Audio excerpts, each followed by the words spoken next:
Julian, did you even watch the new intro? I did. I just watched. I was watching on my phone. I'm like, why is he looking down? I made this cool new intro and he's not watching. Yeah, Okay. that was nice. Very relaxing. It was. You won. Watching on my phone. Sorry I'm late, Richard. 2 minutes. That's better than normal, though. Normally, I'm like more than 2 minutes. So, hello, everyone. Welcome to another Tuesday Night Live. I am joined. Julian is back from vacation, and then we have my good friend YvonThriftyRich is below me. And can I do it? No. Okay, that way. Patty Corner are the Thrifting twins, Jeremy and Michael. Which they haven't been on before, so we are happy to have them on. First time. I'm going to let everybody introduce themselves, and then I see questions already in the chat. So here is Miss Yvon. Hi, you guys. It's Yvon. I'm over here on Kat's channel.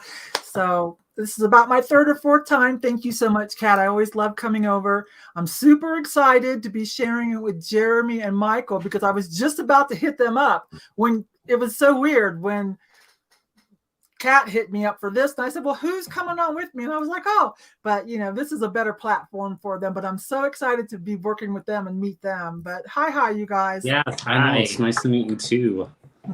All right, here are the Thrifting twins. Hi.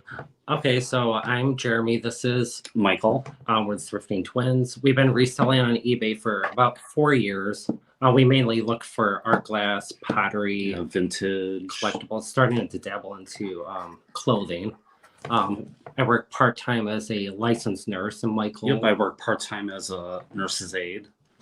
Yep, and we have our YouTube channel. We show everybody what we look for to resell on eBay and what not to look for. And we've been on YouTube for, what, about a year? Yeah, about a year. Yep. Perfect. Hey, wait, I'm like, what am I don't know what I'm doing. All right. So you guys know, if you put a question in before like 6:45 p.m., YouTube erases it. So if you were a really early bird, you're going to have to resubmit your question. So the first question that I see is Miss Jackie. And she said, what was your best seller for Halloween? And what are you selling for Thanksgiving? Oh gosh, my eBay is very sad right now because I started doing live sales last year or so, a little bit of whatnot tinkering around with. I opened up another booth, so I haven't listed anything on eBay for about 6 months, and I have maybe one sale a week now. I'm down to 200 items, but I can say on the live sale, I did pretty well selling. My live sales were geared toward vintage, the community mostly. And so they are all about the brooches and things like that right now. So I did pretty well selling like spider brooches and things like that at my last sale. At the booth, I don't know. I'll check my paperwork sometime tomorrow. And for Thanksgiving, I've got a few things for Thanksgiving, some vintage, you know, nesting turkey things and some baskets. And I don't have a lot, but so I don't know yet, but that's it. Okay, so for Halloween, recently we sold a vintage ceramic cute cat that lights up. Probably from 1970s. This sold about $35. We didn't sell too much Halloween. I sold the Thanksgiving items. It was the vintage cardboard cutouts, die cutouts. Oh, that's right. Like turkey, pilgrims. That sold a couple weeks ago. Yeah, and we're going to start looking for Thanksgiving. Yeah, it's kind of hard to find vintage Halloween items at a good price. I know, right? And Thanksgiving. Yep, thrift stores. But yeah, that's about it. I did real good with, I always call them Trend Masters. I think they're Trend Master. Pumpkins or the foam pumpkins. I picked those up for like $1 or a quarter at yard sales a lot. And I sold out. They always go like not super expensive, 15, 20 bucks plus shipping. And then I've already started making like Christmas. And Christmas sells year round, obviously. But today we sold 2 Christmas items like right off the bat. So I think they might be skipping Thanksgiving. I don't know. But I'm pretty sure that Christmas it's already taken off. Yeah, so I didn't list a ton for Halloween. I sold like some different like Halloween ornaments, and My best selling thing for Halloween was a Disney Haunted Mansion piece that sold for $450. And then as far as Thanksgiving, I actually already sold. So I showed it on my Catch Treasure Hunting channel. I found 12 turkey plates that were Myatt, and they sold for $150. And I picked them up for $8 at the thrift store. I don't really have anything else very Thanksgiving, but I agree with Julian. The Christmas is definitely in full force as far as sales right now. So I don't know how much I think of more like serving pieces and fall pieces when I think of Thanksgiving. So not a ton of stuff. I would be focusing on Christmas right now. That's what I would be doing. But I am like Yvon, but because of Whatnot, my eBay is suffering because I'm selling 200 to 300 items a week on Whatnot. So eBay's slacking a little. I think I listed 10 today. So I am still listing, just very, very slow, but I'm still getting decent sales. All right. Miss Renee says, thanks for all you guys do. Love Tuesday nights. My question is, has anyone ever shipped a diamond painting? And if you have, how did you package it? I think she's talking about like those little diamonds, that people stick like the art. I think that's what she means. Yeah. I have 2 of them, Renee, and I have a dilemma. I have 2 of them that are completed, and I'm like, well, crap. I don't know how to ship these without it getting ruined, and they're really not that, it's not going to bring that much money. I'd rather just sell them at the booth, drag and drop. But then I'm like, well, where do I put them at the booth where some little kid's going to start picking? So I don't know, but I have 2 of them. So I guess if I do it because it'd be cheaper, probably to roll it up. I don't know. That's a good question. I'm going to see what everyone else recommends, because I did buy 2 of them myself. I never seen that before, but I would say maybe wrap paper over it before you put the bubble wrap on, just so it doesn't snag off. And make sure it's packed very well. Yeah. So you don't want them to get it damaged. Right. Use the right size box too. Definitely. Yeah, for sure. I'm not gonna lie to you. I have no idea what a diamond painting is. I'm trying to look He's them up. looking it up. I'm looking it up as we're talking, so I'm trying to I still can't. It's bringing up a whole bunch of stuff. I think they're called diamond dots. Oh, right. Okay. Mine's downstairs. Look up diamond dots. Like little rhinestones. Yeah. Yeah, they're like little rhinestones. Yeah. I've never picked one up. But I agree with the guys, probably putting like paper on it before the bubble wrap. And then Jennifer in the chat actually, and guys, when you ask questions, a lot of times we don't get to everybody. We have amazing people in the chat, 285 people right now, but tons of experienced resellers that will give you their input as well. So it doesn't always come from us. So Renee said she gets large sheets of styrofoam at Lowe's in the insulation department. So you could also do that and put sheet foam over it. And then I bubble wrap everything because I'm obsessed with bubble wrap. But that would probably work for that as well. Let's see. Sapphire says, I shipped a set of 4 plates to someone who bought them from me on eBay, but they refused the package and returned to sender. The buyer hasn't said anything. How should I handle this?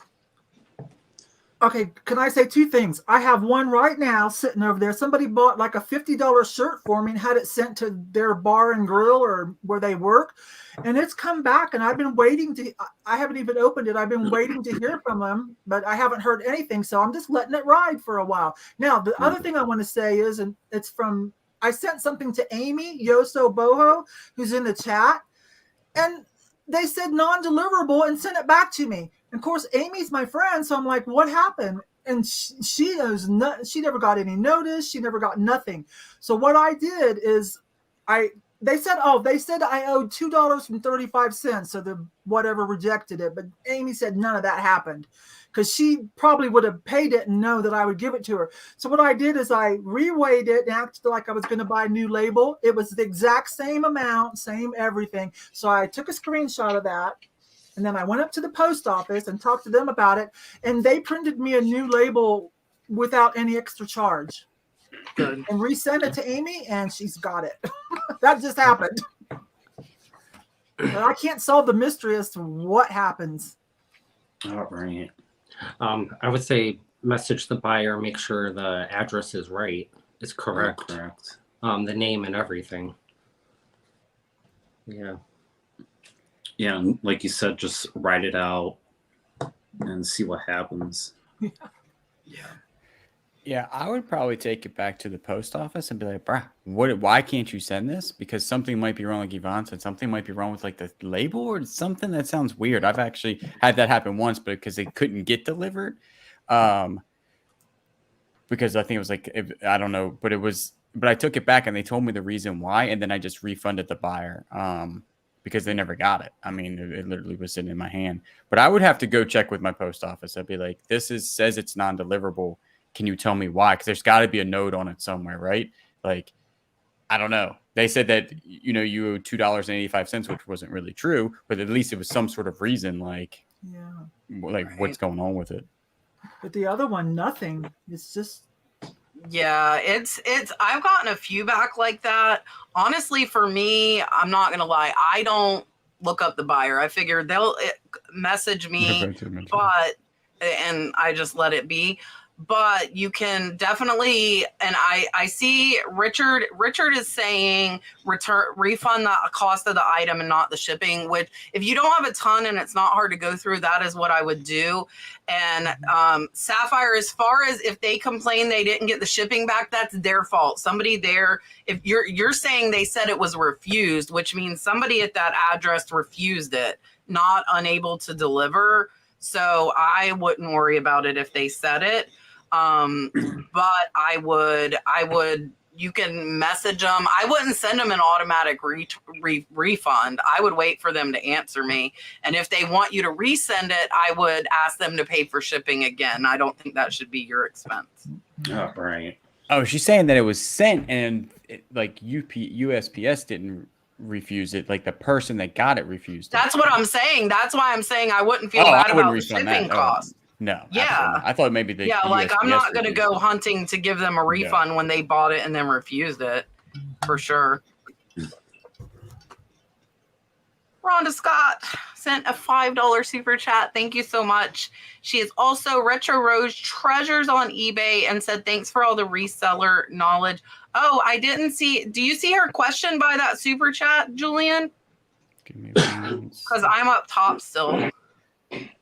Previous question.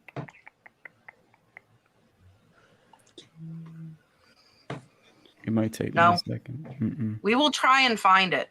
So I will make sure we get to it, Rhonda. I'll tell you where I'm at. I'm still sitting at 7:05 p.m. as far as the chat. Julian watches the bottom end. So a lot of times we only get to like 8:30 sometimes. I never see what's chatted about between 8:30 and 10 because there's so many questions. So Julian can see if he can find it. But since it's still early, we should get to your question. I don't have any doubt we won't get to your question. Let me give you Gino's Dolphin for your super chat.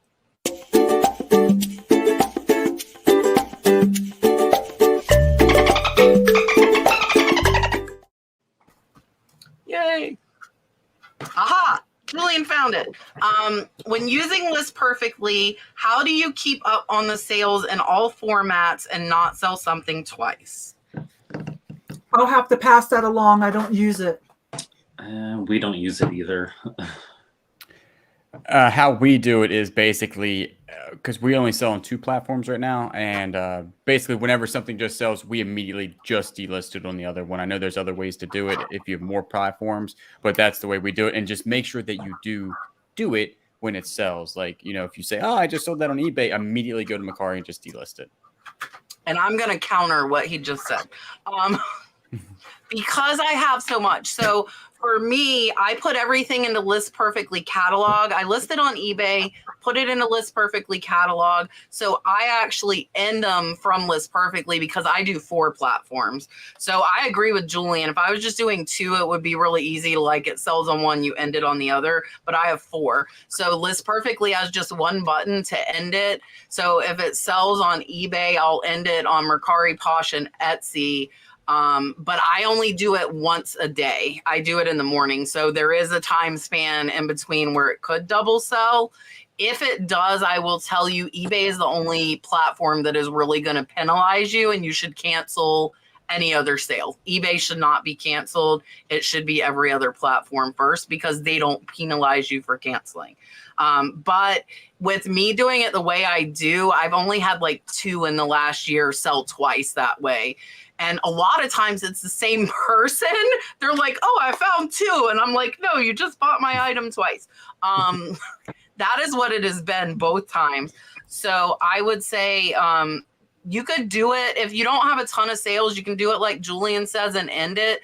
But if you put it in the list perfectly catalog before you cross post it, then you can use list perfectly to remove it. But if you're not putting it in the catalog, then you can't do it that way. So I used to have to go to every platform and remove it, and that was a pain in the butt. Pain in the butt. Do we have another one? Yes, we do. Eileen Ovales, $5 super chat. Thank you so much. We greatly appreciate. Here is your dolphin.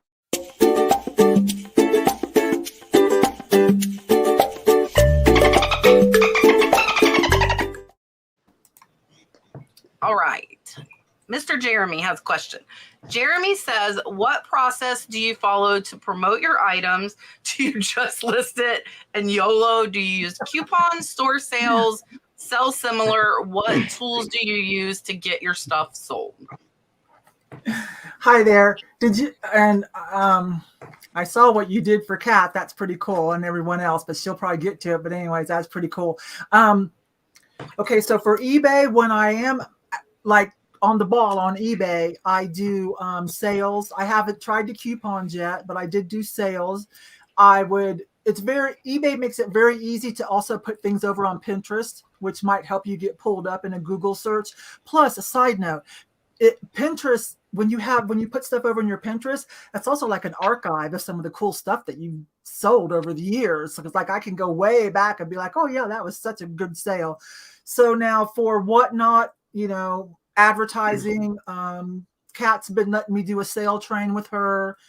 For my YouTube live sales, just a lot of promoting on all the social medias and having your guests promote too. So you're cross promoting on my booth, YouTube videos, and I'm going to start dropping some things on Facebook Marketplace, but the pickup is at American Classics Marketplace where my booth is. And that's all. Those are the places I sell. So we usually do a 20% off sale, like a week long, especially if our sales are low. We have sent out coupons to our previous buyers, and they usually come back and buy something. All right. What else do we did? There's times where we delisted an item and did sell similar. Sometimes we do it for a higher price than it sells. All right. So you could try that. And then the ad rate. Yes, the promoted ad rate. We usually do 2%, the lowest, because I don't want to lose. We don't want to lose money. Right. We do promote most of our items, but I kind of give them like 2 to 3 weeks, and then I'll promote the items at a 2 or 3%. Usually golf clubs are 2.2%. I might go a little bit higher now, like 2.5% on those. And then I do sales. I do a tiered system now. So if it's been on there for more than 90 days, it's like, 20%, 90 to 60, 15% and stuff like that. I did put my entire eBay store on sale this weekend because we had a time away mode. And sometimes I personally think that does destroy your sales for a while. We were gone for like 10 days and we didn't do that well. Coming back was difficult, but we're up and running now, and that does help us. So we did a sale. I don't do a lot of sales though. I usually only do 2 a month. So, and it's going to span from like a Friday to a Sunday or Thursday to a Sunday. And do I sell similar? All the time. That's the only way that I list something. And do you end and sell similar? I used to. I don't do that quite as often now. No. And what other tools? We just use List Perfectly. And I think that using the background remover from what's Photo Room. Thank you. Photo Room has really helped us out to do batch stuff to just take those backgrounds gone. I think that's really helped us to make our photos look a lot better.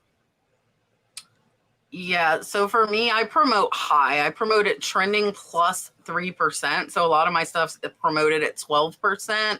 And the reason I do that is because I buy so cheaply. So I'm typically 10% in because I buy in auction lots. I have a lot of dollar buys that sell for $15, $20, $30, $40.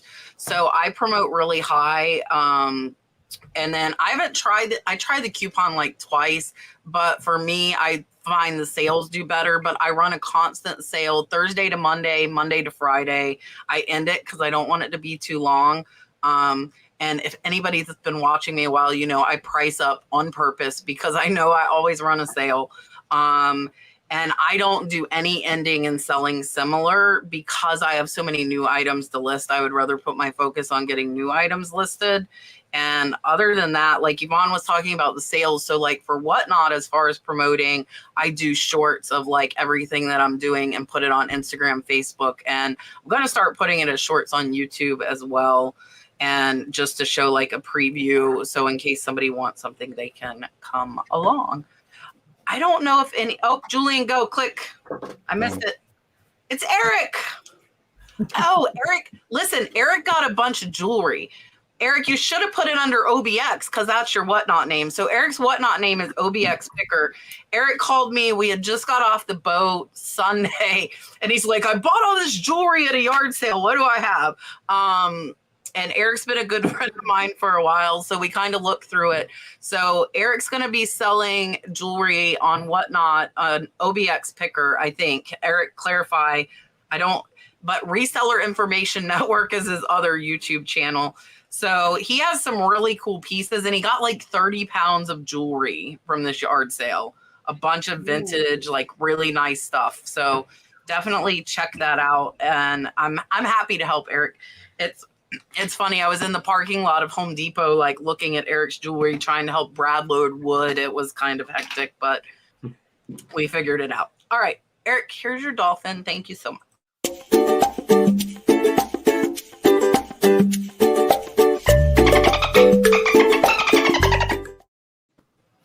And I just talked about Eric in my Monday video, my video yesterday, because Eric was with me at the bins, and I've been selling a lot of the clothes, and a lot of them Eric threw me at the bins.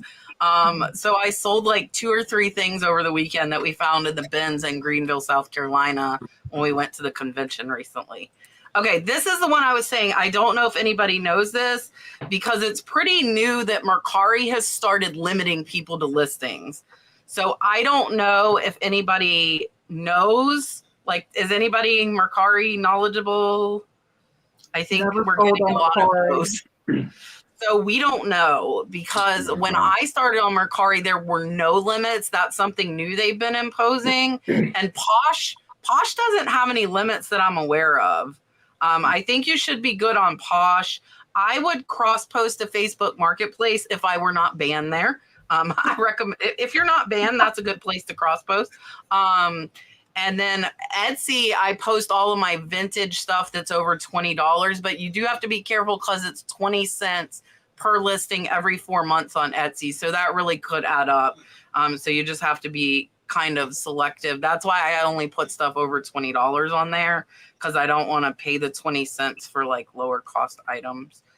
And I think we all answered. Cindy was asking if we use coupons, but I think we all answered that on the last question we just did.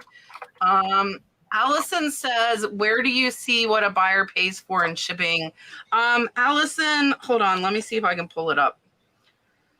Because this is just a pretty... It should tell you, like, on your app there, it says buyer paid. Like, my scarf, the buyer paid $4. So it should, that's on the app. So you should be able to see it in your app, what they paid. Diane wants to know if any of us sell junk drawer lot. She said she has a ton of miscellaneous toys from Goodwill toy bags that she bought for like certain items and has a lot of leftovers. So do you have any ideas for selling the excess items? Well, I know that's a thing. I know it's a thing on Whatnot. I know it's a thing on live YouTube sales and on eBay. Those are my experiences with it. I do jewelry. When I get a jewelry bag, you know, I pick out the good stuff that y'all want, and then the broken pieces, there's lots of people that repurpose those. And so I do that. That works big time. And it's funny you say that, because just the other day I realized, I buy a lot of bags of little grab bags because I want the little glass bird or the little whatever. And then there's all this other stuff that I usually just donate back. And I thought, kind of like what you're saying, Diane, I kind of thought, well, I wonder if somebody would want a box of all that miscellaneous stuff for a good price. I don't know. I'm about to find that out myself. But junk drawers are definitely a thing on eBay. You can look at that and see what's going on. I would say, if you have time, go through each item, make sure there's no valuable toys in there. So that's what I would do. Yeah, I would too. And then group things together and sell it as a lot. Yeah. Yep. I do this a lot with tools. I do the same thing, buy a whole toolbox full of things and I only want like 9 things out of it and there's 100 left. I do it all on auction and I start super low because I already made well in my money, from those little things that I already picked out.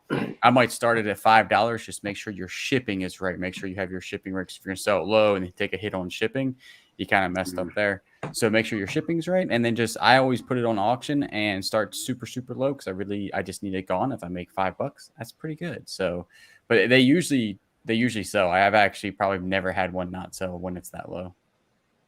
It's also a really good deal. So yeah, I agree with Jeremy and Michael too. Make sure there's nothing valuable because some things can surprise you. And a lot of the stuff I've learned is by looking up stuff that I didn't think was worth anything. Some stuff that I almost threw away. So I would try and look them up real quick if you have the time. And I would do exactly what you're suggesting, the junk drawer lot. You could also, if you want to try and sell the excess, you could try local pickup on Facebook. My excess stuff, I just give it away for free on Facebook because I know somebody will come get it. And I'm not very fond of most of the thrift stores in my area, so I would rather give it to a person. Like I have people that sell at the flea market that can use it and give it to them versus donating it to a thrift store that overprices. Because in my area, that's what I have. I have one that's good, but they have like 5 million things outside, and I think they're kind of overwhelmed already, so I don't want to really add to their pile. They just got a new shed, too. I think they have like 3 sheds. They're way worse than me. And other than that, I don't have any other options. Who is that? I thought that was you, Sunkissed. I'm going to learn. Sunkissed wants to know if we have any tips to ship large items. She has a mirror that's 42 by 49 by 6, and they want over $100. Tried UPS. Same thing with paintings. That's why I got a booth for my larger items that I thought were so cool. But I'm like, I would say go ask Kat, the nurse flipper, because I know she's brave enough to try it, or Rocky Mountain Resale Greg. And Julian sells some oddly shaped items. I know that. So bye, honey. Have a good time. I would make sure you have the right size box. Definitely. It could be 1 inch over and the price could double. Yeah, That's true. So, and make sure there's plenty of bubble wrap and paper. Yeah, especially for a large mirror like that. All right. Yeah. But the shipping costs, you can't really do anything about it. Yeah. Yeah, and that's the thing is that, some of these big items, and I ship out some pretty big items. I did a whole exhaust system not too long ago for a Corvette. It was huge. It was gigantic. It was 6 foot, but it was worth the money to ship it. It cost $200 to ship it, but it was worth that. So just make sure it's worth it. And if that's the shipping cost, that's what it is. Just make sure, like they said, just make sure that you have it correct when you put it in there, because an inch or 2 can be just astronomically different when you get into those bigger sizes. It's weird that USPS and UPS are the same price though. Yeah, no, $100 could be cheap for that size. I'm going to tell you that. So you're not going to get it cheaper than that. That price is spot on for a big item. Sometimes it's a lot more. I have, when I do paintings and pictures, I have the cardboard square corners to protect the squares, and then I'll put flat cardboard over the front surface of it, and then I bubble wrap it. You probably need like a 45 to 46 by 52 to 53 inch box, because you want 3 inches at least on each side, at least, especially with a mirror. I won't lie. I think I ended my mirror because I was so scared. I'm like, I'm not doing it. You can buy the TV boxes. That's what I use. I buy TV boxes for TV moving. You can get them at U-Haul. You can get them on Amazon. But make sure your measurements are correct and the weight, because that's the true cost, and you don't want to foot that bill. And so Julian made a very good point. You need to make sure it's going to be worth it for someone to pay $150 to ship that mirror. So that mirror better be either like vintage, Art Deco, Ethan Allen. It better be something very spectacular, or it's probably not worth somebody paying that much. In which case I would just try and sell it on Marketplace. So just keep that in mind. Oh, let me give you your dolphin sun kiss before I forget. Here you are.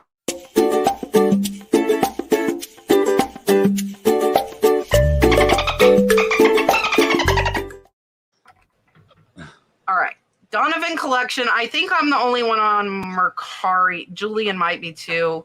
Oh, wait, that's not it. There's another Mercari question, though. Hold on. Where did it go? It's really a Mercari. Oh, here it is.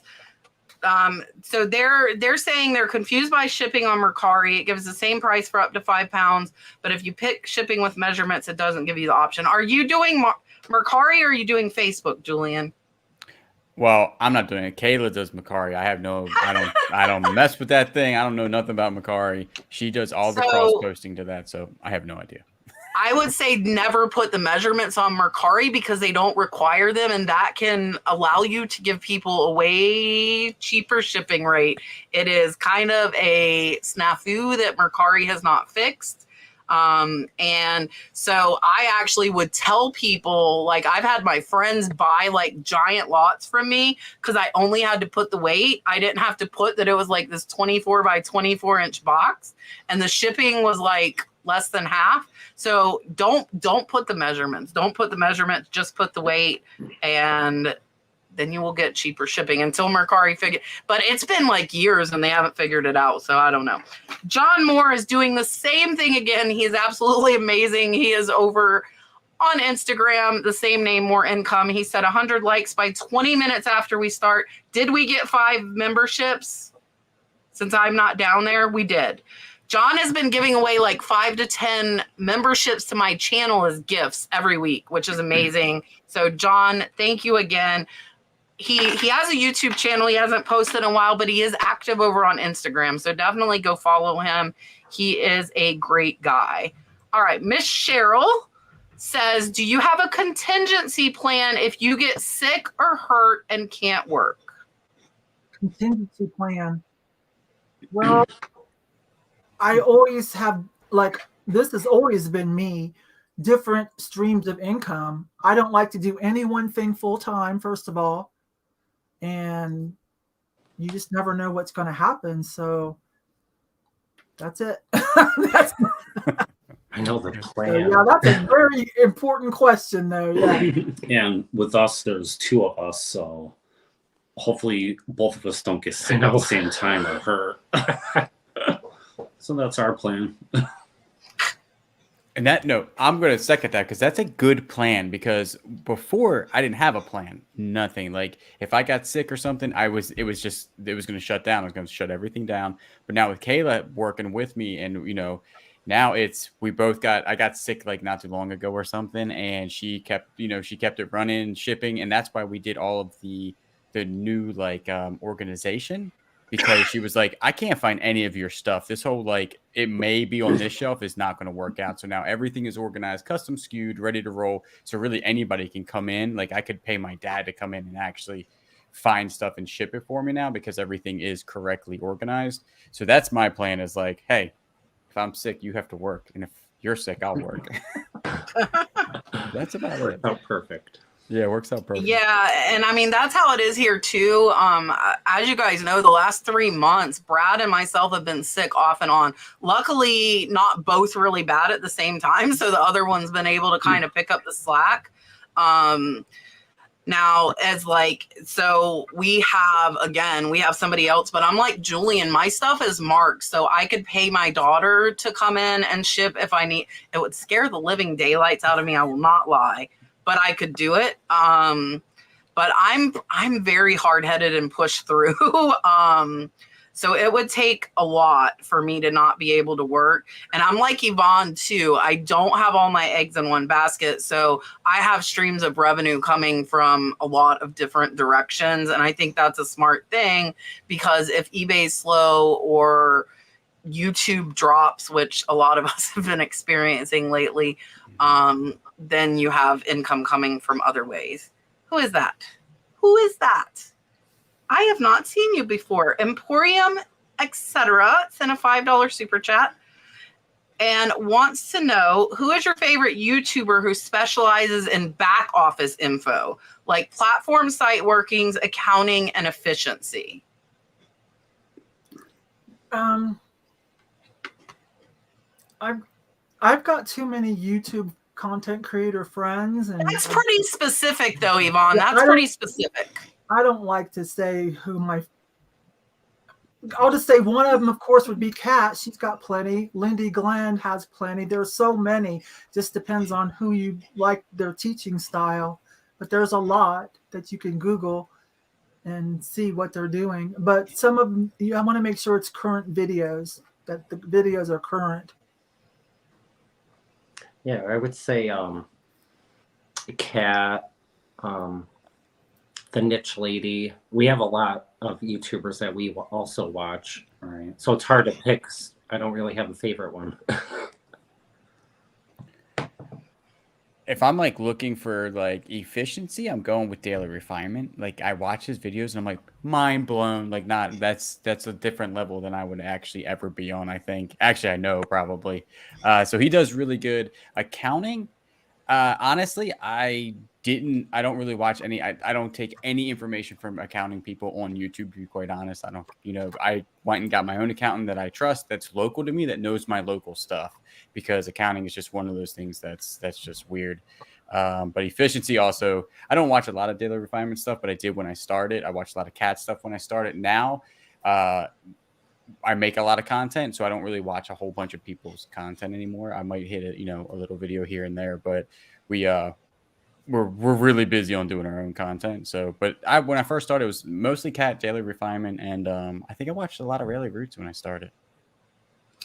Yeah, and I don't feel like I do a bunch of like platform site workings, accountings, and efficiency. I do kind of efficiency on listing faster, but I would say I agree. Like Daily Refinement is very detail oriented as far as he's running things.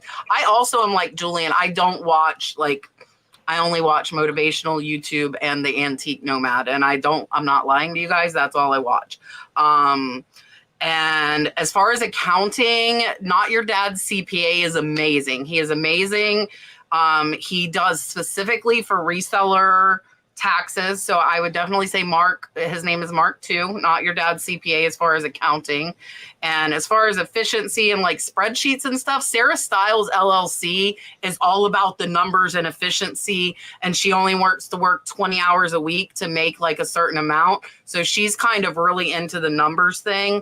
And so that is who I know. But I agree with Yvon. You could probably Google and find for specifically, if you're looking for a specific platform site and how it's going, you could probably find somebody that specializes in that. I'm kind of all over the place. But there are some people that just do that. Like Chris Daily Refinement is very much on like the processes and stuff like that. So that would help for sure as well. Oh, Dolphin. Don't forget the dolphin. Yell at me if I forget the dolphin. Anybody. Okay, here's your dolphin. Thank you very much.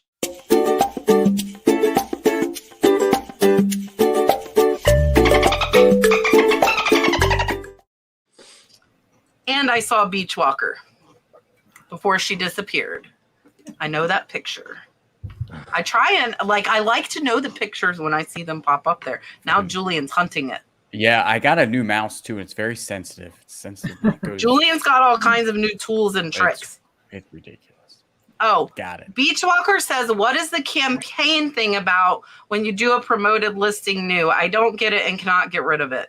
I'll just grab this. I'll just grab it and answer it. I only have one campaign and all 6,500 of my listings are in it.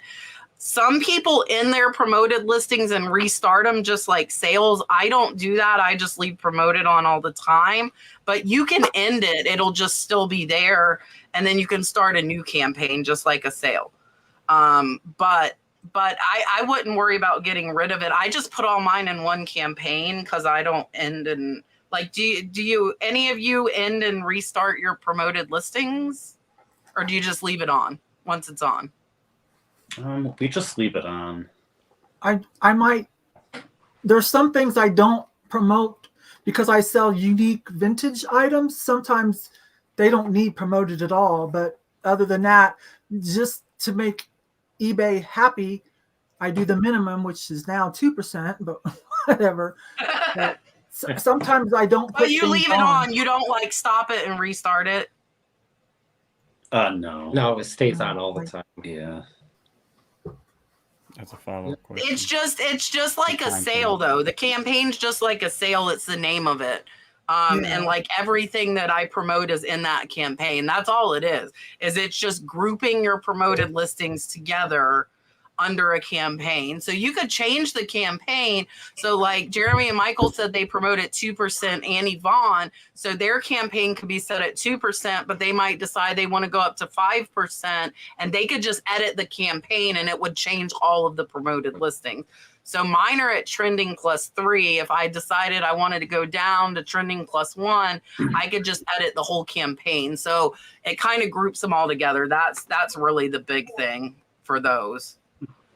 All right, let me give you your dolphin. And I saw a $20 super chat after this. Here is your dolphin.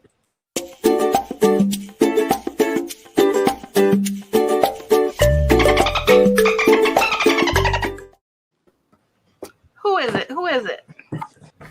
Janice McDonald.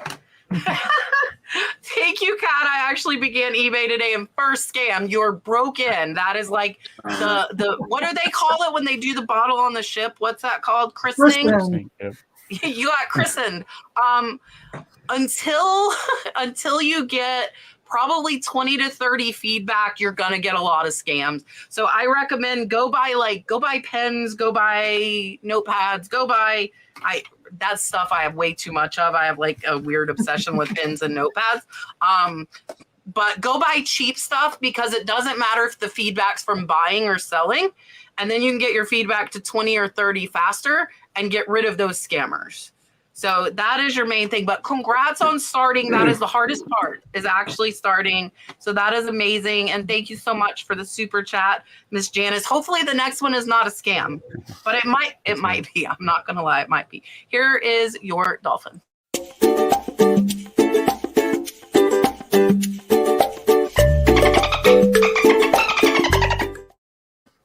Dun, dun, dun, dun. Thank you, Gino, for making us dance.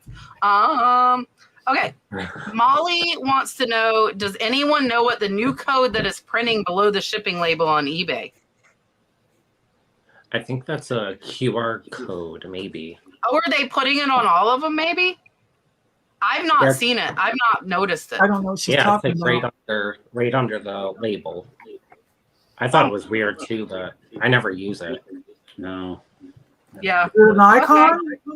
Yeah, Or I noticed it word? the other day. What is it? I think it's a QR code, yeah. I don't know what it is. I just we don't know what I it's just for, slap that though. label on and send it. Light Streamer says, I have 16 Swatch watches from the 90s I want to sell. The batteries are all dead. Do you suggest I sell as is or pay to take in and have them all replaced and make sure they are working okay? I used to be afraid to do watches because watch batteries were a little pricey. And I'm like, well, there goes a lot of my profit. But now hear me out. But I found out at the Dollar Tree, they sell a 4-pack of your typical watch battery for the $1.25. Now, no, they're not going to last forever, but they're going to last long enough for you to sell the item and the buyer to get to wear it for a while before it's time. So if you feel comfortable, getting that little tool and flipping, I can do it on your average watch. Swatch watch probably takes the typical one. But anyways, at the Dollar General or Dollar Tree, so that's a 4-pack for $1.25. So now I'm back to going ahead and buying some watches because that's more affordable to switch out. But that's Swatch. I'm already diving back into. I leaned into the 70s a lot, anyways. I'm already diving into the 80s and 90s and doing quite well with reselling things, iconic things from that decade. And a Swatch watch definitely was. I would research each watch and make sure it's worth going and paying for a battery. So you don't want to waste money. Yeah, and how much the batteries cost, like you said, the dollar stores. So. Yeah, if it's not really worth it, then just list it as is. Yeah, and I was actually that's what I was doing. I was looking up Swatch watches. I knew they were worth money, but I didn't know how much they were worth. Some of them are really valuable. Some of them worth a ton, and I'm switching that battery out, and some ain't worth that much, and I'm not switching the battery out. So that would be because it takes time to do that too. And then you have to also think, like, can I do this? Every battery that I try to switch, I've broken the watch. So I've stopped doing that. So mine would have to be the little thing. I've never changed the battery before. Either. Yeah. So my fingers. Yes. Yeah. My fingers and Brad's fingers are too fat. We tried changing them ourselves and we gave up.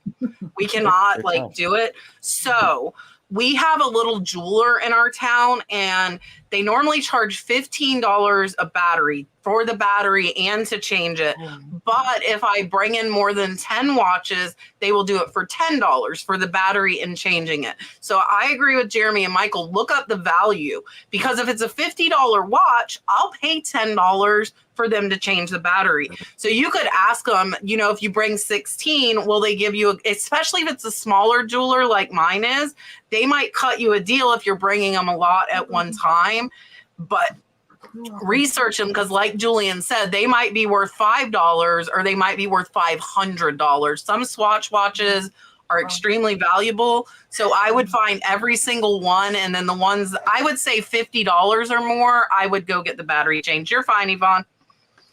And that's what I would do. I don't know if any of us have this experience. I'll pop it up here for Molly anyways. Molly wants to know if any of us have experience selling shoes or sneakers internationally, and do they sell well? I wish I knew about sneakers. That I feel like I'm too late for that game. I'd have to stop everything I'm doing and really learn it. That is a high stakes game with other sneakerhead resellers.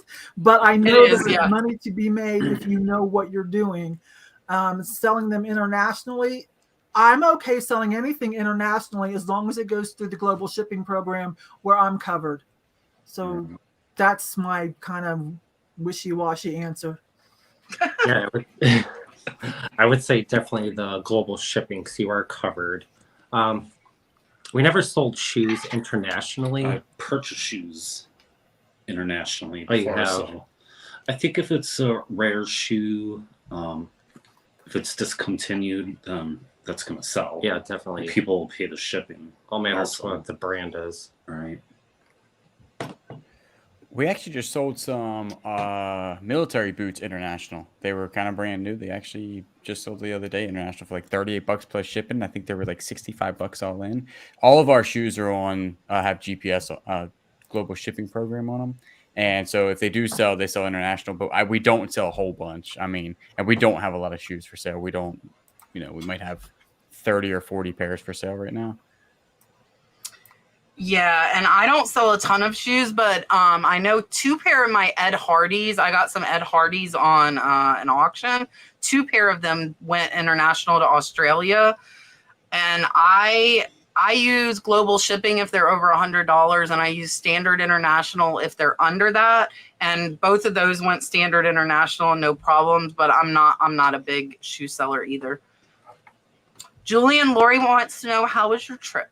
It was awesome. We had vacation for the first like 6 days, and then basically Kayla and I had nothing else to do, and the dog was with us. So we're like, let's turn this into a work trip now since the vacation's over. So we took another 3 days and just thrifted across North Carolina until we basically got home. So it was really good. And all those videos start tomorrow. I think it's 3 videos. Hit some really good thrift stores. Huge. Like huge. That is awesome. Fun. I know, right? I love traveling and hitting thrifts. I am, and I'll say it again because it's in 2.5 weeks from now. I will be at Renninger's in Mount Dora, Florida. If anybody wants to come and say hello, George the Antique Nomad has a booth there as well. So that's my home base. George is my home base. So if you want to find me, if you hang out at George's booth long enough, I will be there because I like go to George and drop stuff off. And then George is my home base when I'm at that show. And it's in Mount Dora, Florida, outside of Apopka, the 16th, 17th, 18th. So I will be there. And if you Instagram me, I will tell you where I'm at, or I will find you so we can meet each other and say hello. So, and Brad says he's coming. Brad said he made me drop my jaw. He said he's coming. So Brad and Dalton will be there as well. Everybody got a sneak peek of Brad on Tuesday, which he was not overly thrilled about. I accidentally made my members only live shipping public, and everybody got a preview. I was like, it says members only. It's like, I'm in. We had 160 people. That's like my $20 membership level, and normally we have 5. So Brad's okay with 5 people, but he was like not too thrilled with me when there were 160 people watching us back. But yeah, so fun. Brad will be in Mount Dora too. Yeah, we survived. Marcia says she's sporting her rainbow dolphin, which means she has been a member of my channel for 2 years. You have to be a member for 2 years to get the rainbow dolphin. So that is amazing, Marcia. Thank you for being a member for so long. I appreciate it. J Fox OKC, resell to ride. What do you think is the best way to quickly sell items in your death pile because they are lower value, and saying that they are bad buys from like starting in reselling? Probably like a yard sale or garage sale or a mystery box, or if you know someone who's if you know someone who's experienced enough in reselling, but they're okay with a smaller profit margin, like most of us won't touch anything where we won't make a certain amount of money, you might gift it to them to get started. I'd probably just do a yard sale or something like that to recoup. Yeah, my first thought was a yard sale, or you could try to listen on Facebook Marketplace as a big lot. Some new reseller might come along and buy it. Yeah, I would agree with that too. We had some stuff that just wasn't selling and some inventory we had to move very quickly. We did a yard sale, and honestly, our plan was not to come back with anything. So you get what you can from it, learn from your bad buy, say, hey, okay, we know that this doesn't sell. We won't be picking that up again. And then get what you can. If you get your money back, great. And at the end of our yard sale for the last hour, we did everything for free. If somebody walked up, it's free. You can have it, get it out of here. Take whatever you want, because it ain't going back in the storage unit, because I drug it out here for a reason. And we actually did super good. We sold a ton of stuff, and a lot of people got really good deals. So, and also Facebook Marketplace, that would also, but it would have to be super cheap for somebody to come and pick it up. But that also does work. Yeah. So for me, if they're in my death pile, they're really low value. I'm counting it as I paid to learn, and I'm giving it away. I am not like most people. I will list it if it's $5 profit. But if it's $5 profit and long tail, then I'm going to give it away. So if it's a $5 profit, it sells fast, I will list it. If not, I just count it as a learning experience, and I give it away for free. I have a bin out on the porch of this shed. So when I'm going through my death pile, I put stuff in the bin, and when it's full, I have somebody that'll come take it for free for me. And I just give them everything in the bin is what I do. So, all right, here is your dolphin, so I do not forget.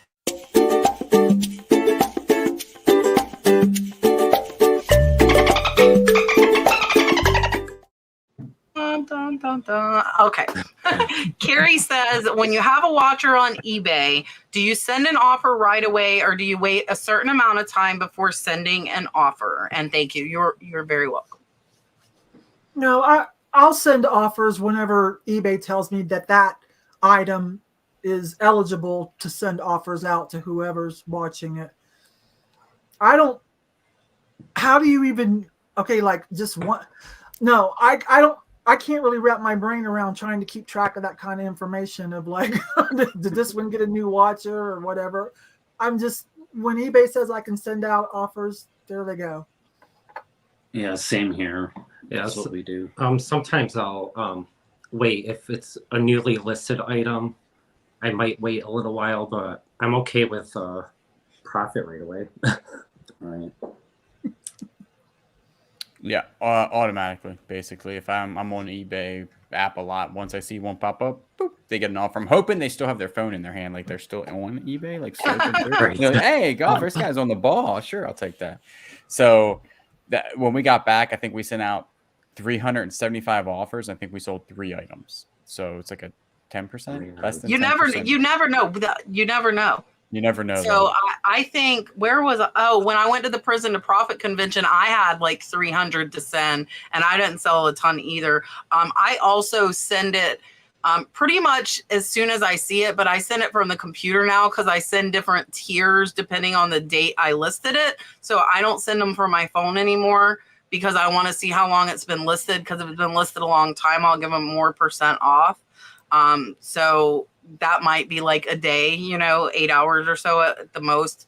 And I know some people I've heard wait and send offers on Friday because they think like, oh, Friday's payday. But I send them every day unless I'm busy doing something. Like when I was at the convention, then they didn't get sent the whole weekend. But other than that, I send them pretty fast.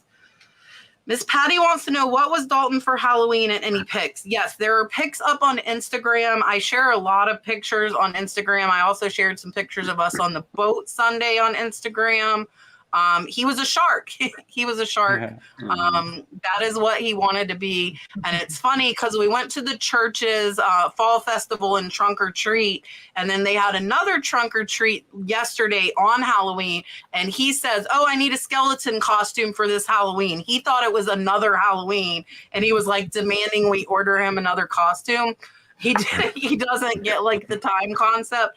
So he wants to be a skeleton. And he's pretty serious about memories, so I would almost put money that next year he will indeed want to be a skeleton for Halloween because he remembered he was Tigger last year and told me he didn't want to be Tigger anymore. He wanted to be a shark. His memory is it's incredible. It's scary sometimes.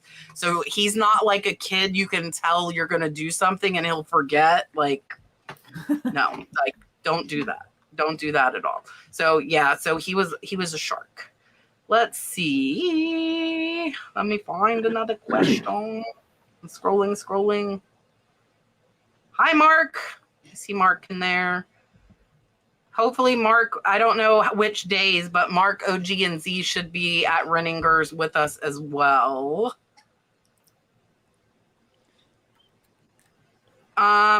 I'm going to go ahead and grab this because I think I'm the only Kachina seller, unless Jeremy, Michael, do you sell Kachinas? No, but I look for them. I have not ever encountered that, but most of mine have the name and they're signed. So if it has the name and it's signed and you're not trying to get like $500, because a lot of the Kachinas were made by the Hopi and the Navajo for tourists, so they're not like impressive quality. Some like, oh, come here. Whoa, that's a $500 Kachina. I almost dropped. So like if they're all wood, like this one is like I said, I think he's listed at 500 and their signatures. This is the signature. It's not like an impressive one. They write on it in Sharpie. That is like the real signature. So I honestly, if it were me, I would just ignore it if you feel that it's real. But so you guys know, if you look for Kachinas, this is what you want. The solid wood ones, you can see there's no leather, there's no feathers. This is the big money Kachina's here. I think I have 2 of these guys. Okay, I can't put them back up from my seat. Who's gonna find her? Who? I don't Well, know. so if you think Navajo or Hopi and it's not, it is illegal to do. So if you're unsure, I don't know who the heck would message you unless it's competition though. You know, so I would ask them how they know. Ask them how they know it's not real. And then maybe you'll learn something. Maybe they're more knowledgeable than you are. I listen. Like I have had people tell me I've had the wrong tribe on like some of my like 1800s Native American beadwork. And they tell me by the color of this bead, it is this tribe. And one lady writes books and she wrote for WorthPoint. I listen to them. I don't take offense to that. They might know more than you do. So ask them, what makes you say that it is not real? You know, I'm not trying to impersonate it. Let me know, and then see what they say and go from there. Richard wants to know, Yvon, is your shirt vintage? I did answer him. I don't know. I don't think it is, but I do love it. I have a lot of Led Zeppelin t-shirts. If you follow me, you know. It's 1971 Wembley, so I didn't even look up to see if that's really was a concert. But I got this off of eBay. It was only $20, so I suspect that it's, I don't know, you guys. Nobody else has anything like it, though. I know that. And I just fell in love with the mod 70s graphics, so this had to go into my collection. I hope it's not, because I cut it, so. Oh, you made a V-neck? Looks good. Yeah, I can't have anything about my neck. Yeah, I like it. I accidentally cut one of my husband's t-shirts that he let me have, you know, and he's Harley. So that goes way back before I knew about HD 3D emblem. Hello. I was sleeping in it. I cut it. I'm sleeping in it. Oh my God. Too late now. Ray has a question for the guys. Did you buy the Campbell pottery yet? Yes. No, we're gonna go tomorrow at the Restore. It's gonna be 20% off. I think I just might buy it. It's a Bill Campbell teapot and 4 mugs. There was a sold comp on WorthPoint. It was brand new for $395 without the mugs. So I think I'm just gonna get it. And we did. How much is it? $195. And then 25%. I keep going back and forth and like, So it'd be like, yeah, with the discount and with the mugs, I think it would be worth it. I think Yeah. And we did find Bill Campbell vase yesterday. yeah. That'll be in our next video. And already sold. We find a lot of Bill Campbell pottery up here. I Yeah. don't know why. I don't even know where it's made, but maybe it's made up here in the past. In the thrift stores, You. they all the signature. So it's cheap. Yeah, Goodwill, they don't know what it is, so. Does anybody know this? I can never figure out the GSP to see, like, do you know, can you figure out like the cost that they have to pay for it? I don't know how to figure that out. No, I couldn't figure that out I either. always wonder though. Trying to think. Wait a minute. Like you can see it when they pay, like it Yeah. flashes up, but not before. No. Okay, I see. Oh, before, not before. No. Yeah. Yeah, I have no idea. I've never seen it before. But honestly, to me, I'm not taking that into account. Just like I talked about that on my video yesterday. Like I'm not going to make less profit because you have to pay what it costs to ship it. Like I'm going to take what I'll take. So I would take less if I was willing to take less, but I wouldn't take less because they have to pay more. You know what I like? I don't like that rationale. No. You know, because you're losing money to help them. Like that's not my friend. This is my business. This is how I pay my bills. So I wouldn't take that into account. Eileen's wanting to know, she said she learned some sellers turning used, like, are reusing the boxes. So do you guys reuse your boxes, and do you cover up with tape, or do you turn it inside out, or how do you do that? Well, yeah, I reuse boxes all the time. If it's you might be thinking USPS priority box, like reusing that, but it's not going priority. I'm not sure what your concern is. I reuse boxes all the time. Yeah, we reuse boxes. Yeah, too. we get a lot of boxes from our job because we work in a nursing home. We have all different kinds of sizes. We turn them inside out if it says like face mask on the outside. So you don't want to ship it when it says, make sure the patch just says face mask. Make sure the box is clean and doesn't smell. All right. Yeah, turn it inside out. Yep. Yeah, I use boxes all the time, but like be careful, like alcohol boxes and stuff like that. Don't be shipping next. Just be aware of what's on the outside of the box. I actually don't probably send anything that has like something on the outside anymore. I used to, but we now just buy our own boxes from Uline, and we used to hunt for boxes. We used to actually go out there and hunt for boxes, but there's a whole thing about time that takes, and then just buying it off Uline. And then we realized that it takes a lot of time for us to go hunt in dumpsters for boxes. So now we just go straight Uline. And but whatever, if people give us boxes, like our family members, like, hey, I got this off Amazon, give me that box. Absolutely. I like packing stuff, packing material, and just make sure it's clean. Yeah, like Amazon boxes, I'm not turning inside out. I'll ship it in an Amazon box.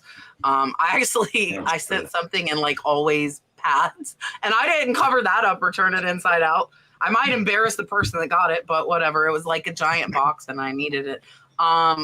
So I also, though, I will rip off if they have batteries, because I don't want people to think there are batteries in there. And I don't ship in the alcohol boxes either. And I don't go through the time to turn them inside out. I actually am probably going to have to purge some boxes. And it makes me want to cry to say that.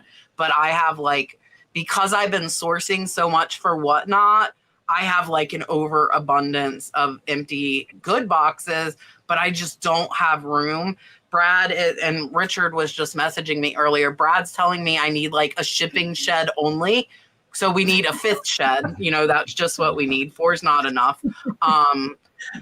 But we don't really have company come. Actually, Richard Otnip Draw Flips was the last person to sleep in my spare bedroom when Richard was visiting us. So we don't really have people stay in the spare bedroom. So I might turn the spare bedroom into like a jewelry area for Whatnot with the shipping supplies, because we're going through so many like jewelry boxes. And that's a lot of it too. Like the 100 jewelry boxes come in these giant boxes, and I just have so many because I'm selling 200 to 300 pieces of jewelry a week.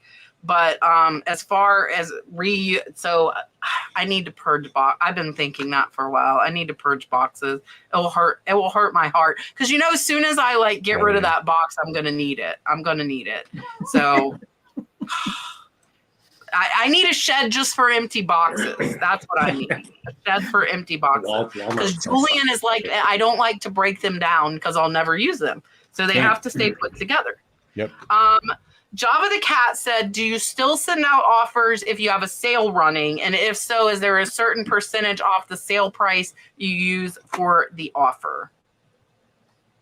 No, Yeah, it's usually less. Looking through my phone, I look at the item, try to, remember how much I paid for it, how long did I have it, and just kind of, I'm usually watching a movie and just doing it on my phone in the evening. Yeah, it depends on how long the item's been listed. As long as you make a profit, I think it's fine to do. Yeah, you just send a less percentage than what you usually would do. So that comment's funny. That I'm about ready to pull up. It's hilarious. So Scott, what is Scott saying? We'll see in a minute. Never mind. We're getting derailed. Yeah, actually, I will still send offers if I'm running a sale, if the profit is where I want it to be. A lot of times if I run a sale, it's not like I still have a little bit of wiggle room there to make the profit that I want. So I still constantly send out offers. Not so much on new items, but definitely on older items. I'm still sending offers.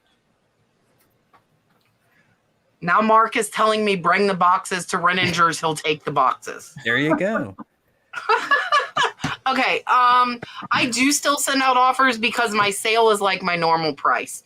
I'm like the people at the antique mall that mark it up and then tell you it's 50% off, and it's really not. So yeah, I still send my offers just like I would, because that is my set price. So what I do for my offers is if it's been listed for 3 months or less, I send 10% off.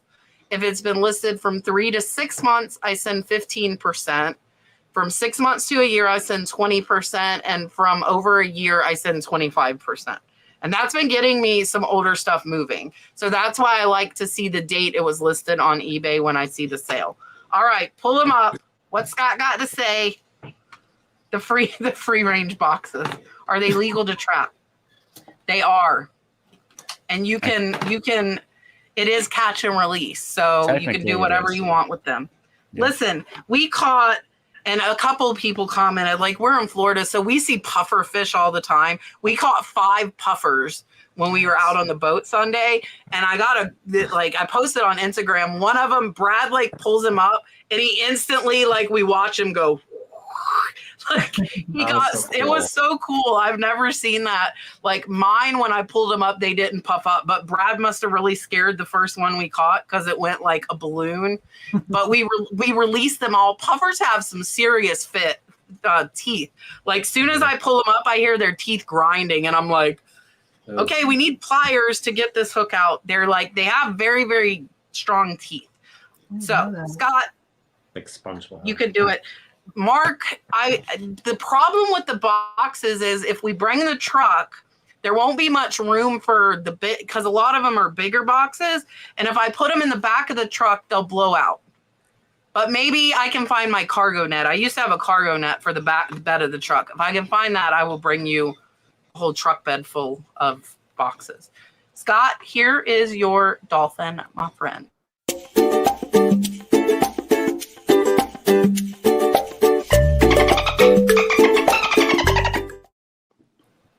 Dun, dun, dun, dun. Belinda wants to know, I purchased a unique coffee table at auction. It's glass top with 2 wooden tribal men holding the glass. What platform would you sell it on? A unique coffee table. And you haven't found out anything about it? That would be step number 1 in determining a price. But if it's it's hard to answer. Me personally, if it's a good name, well, then it can pretty much go anywhere because it's going to be found. If you can't figure out if it's like a good name or something, but it's still cool, maybe it's a one-off. Cherish. I'm not on Cherish, but I'm open-minded to it because I notice they have a little bit different clientele than your average eBay customer, and they're getting prices over on Cherish for the same item over on eBay for like sometimes not quite double, but it's a little crazy.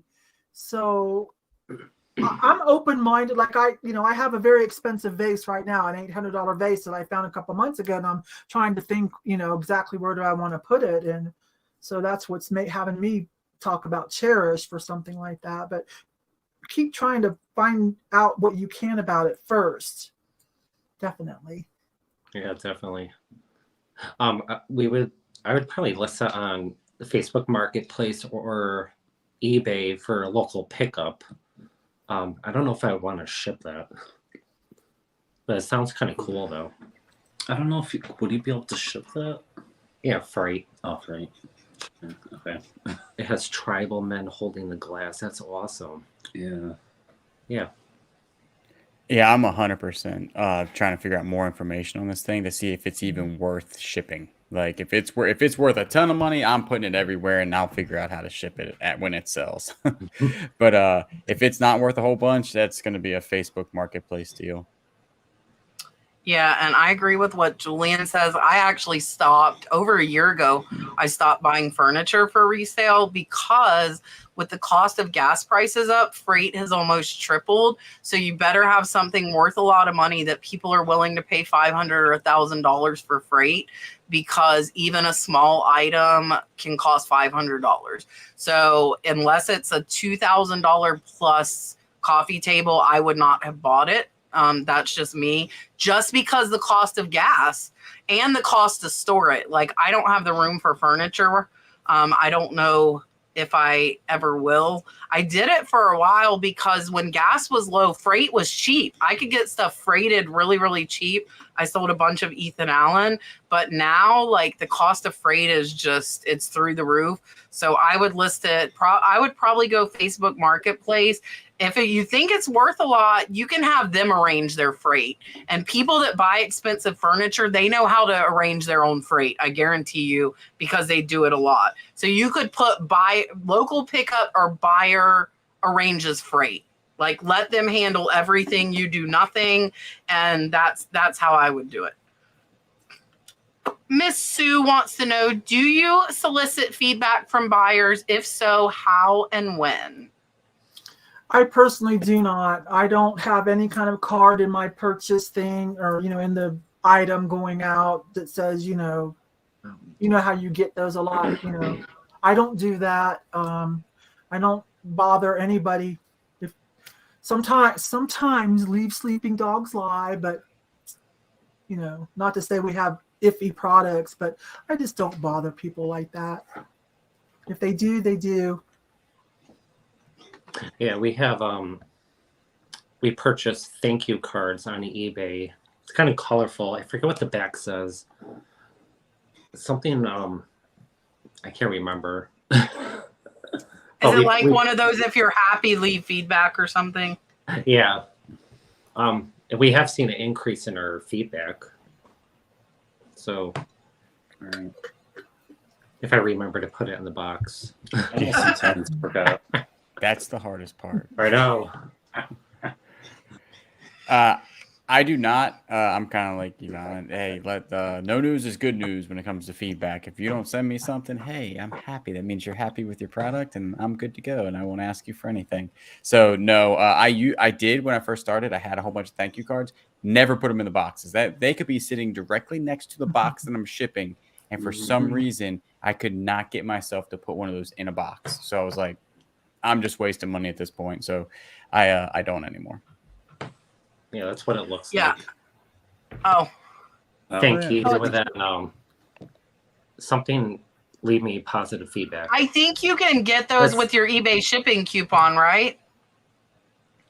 I actually never looked that up. But I think you can.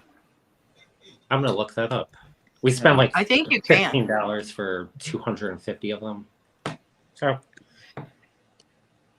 okay, so I'm exactly like Julian. If I don't hear from them, it's good, because if they're pissed off, you're going to hear about it, and I'm not asking for any feedback they don't want to give.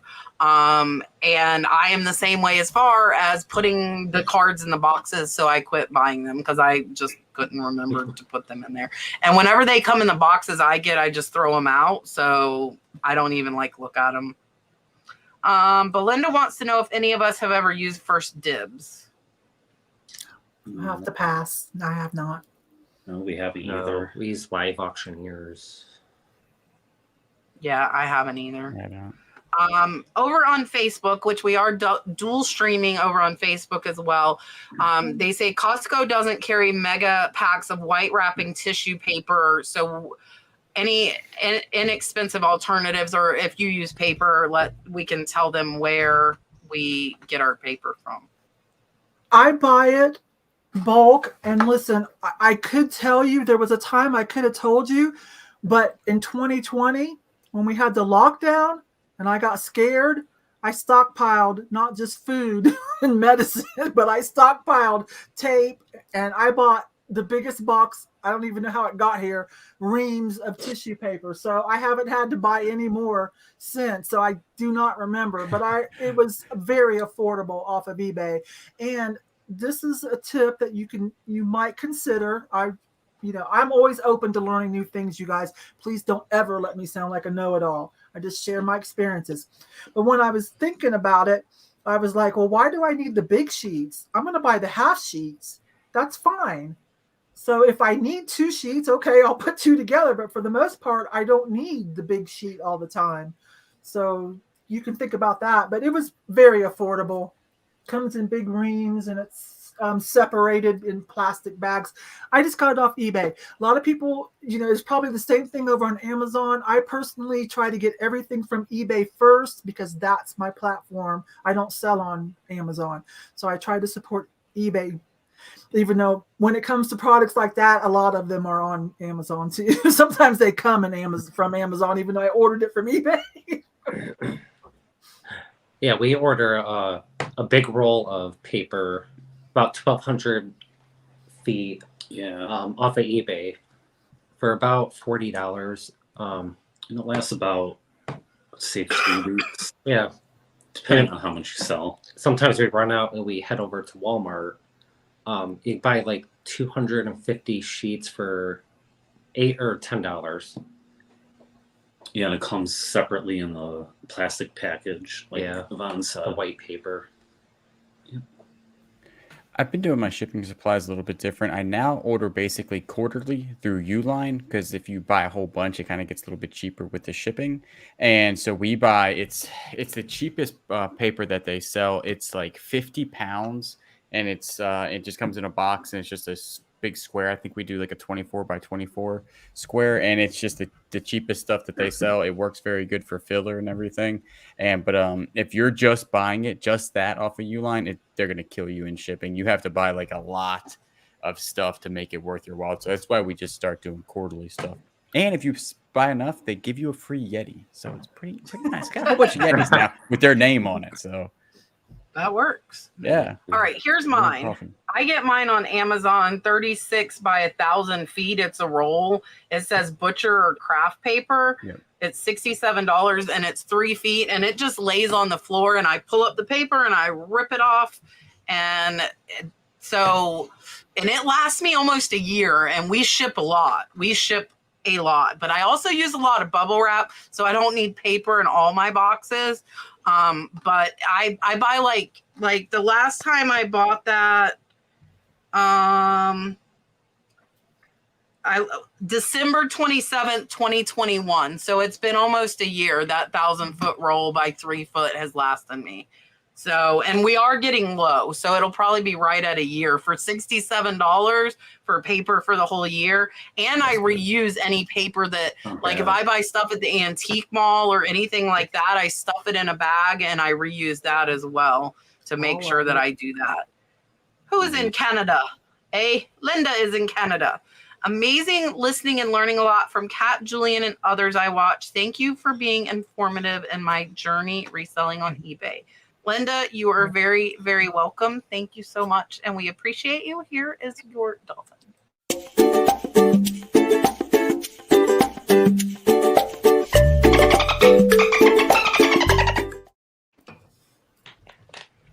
Julian, did you see this? They have a request. Joseph wants you to tell the Keurig roach story. Oh, can I? I can make. He said his mom recently bought a vintage blender that had roaches living in it, so he wants you to tell the Keurig roach story. All right, real quick, ready? Set the scene. We don't buy a lot for ourselves, and especially back then, we didn't buy hardly anything for ourselves. We were just trying to make this reselling thing work. We needed a Keurig. We've never had one before, so we found one at an auction actually, and it was super cheap. Supposed to be brand new, and I was like, yeah, like $10 or something. Got this thing. So we got it, brought it home, looked brand new, no big deal. We put it in the house, and it needed some parts, a little bit of parts. So I had to buy some stuff off eBay, like a little basket or whatever. So it sat in the house for like, I don't know, a week or so without being used. And we noticed like a little baby roach in the kitchen. And our house never has roaches. We have, bugs spray or whatever. We have palmetto bugs in the South, but never little baby roaches. So I was like, what is this little baby roach? So we killed it. And so like 3 days later, we see another one. And this time it's in the living room. And I was like, okay, something's up. I was like, something changed. We have roaches in this house. And I looked at the Keurig and I was like, it's in this thing. So I take it outside. This thing's got tons of roaches in it. We have to call their German roaches. We had to call the exterminator. $750 later that we had to clear. Basically, if you ever had like your house sprayed for German roaches, we didn't have an infestation, nothing like that. Like the guy was like, you might have only had 2, like literally, like that you saw, because we cleared all of our cabinets out. We cleared everything, literally the bathrooms, cabinets, like the entire house went in the garage. That thing got thrown away. and they drilled all the cabinets out, sprayed. It was a deal. It was literally a deal, like a week-long ordeal. He came back to check and all this stuff. We've never seen another one. Somebody gave me a good idea, though, when I posted that video. They said, take it outside and put it in a black trash bag in the summer, and that heat will kill them. I don't know if that's true or not. I've not bought a I mean, I Keurig would think again. if you could make it airtight where no air got in there eventually, I would think they would die. But that's the story, and I'm telling you that don't ever. It's an ordeal. If you ever see one of those little guys, I'm telling you, just you're in trouble. You're in trouble because it's.